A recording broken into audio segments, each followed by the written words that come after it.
Welcome to Barcelona. Welcome to the War and Peace in the 21st Century conference dedicated to the future of the Middle East. Barcelona aspires to be a beacon for peace, a platform for dialogue, a voice for the Mediterranean.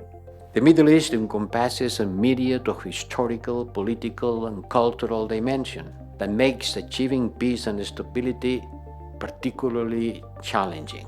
The worst thing that we could do is to forget about it, to consider that there is no solution, that the Palestinian has to choose between dying or living.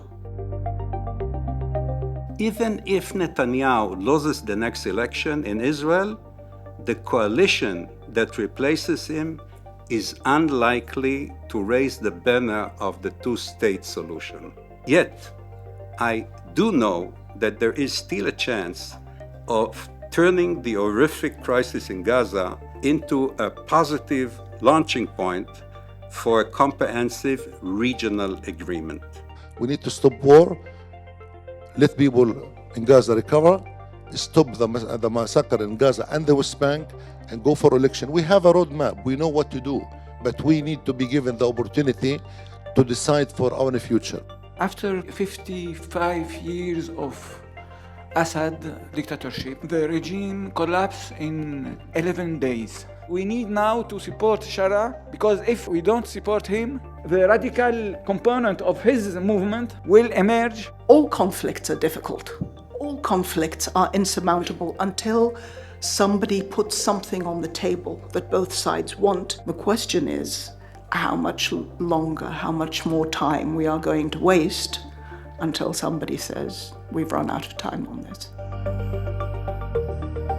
We're hearing President Trump talk about bringing peace to the Middle East, but there's no definition of what that peace looks like. So with this current administration, development is out, and that's why we've seen and continue to see the dismantling of a lot of these very important tools of soft power. The war on Lebanon ended, the war on Hezbollah in Lebanon ended in end of November 2024. The war itself provided an opportunity, the weakening of Hezbollah, opening in Lebanese politics, voting in a new president, forming a government that was very well received internationally. We are seeing in the Middle East a particular era of multi-alignment. And I would challenge regional states as well as Europe to think of an inclusive regional order that is needed for the Middle East, however uncomfortable, because exclusivity hasn't worked for the region. When you look at Israel right now, you can wonder whether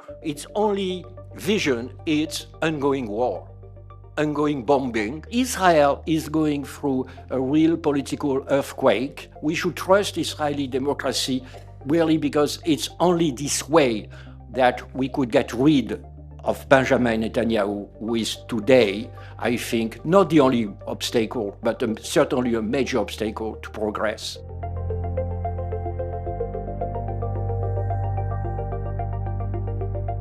What we've seen in the last couple of hours has been that the more we aim to understand conflict, perhaps the least able we are to envisage peace.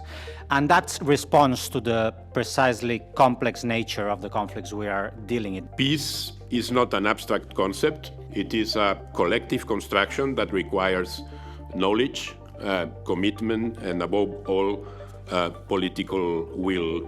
Institutions like CEDAW are fundamental in providing rigorous analytical tools that should help governments and international organizations design policies that generate a positive impact and foster constructive relationships with other actors. It is the importance of knowledge in making informed and effective decisions.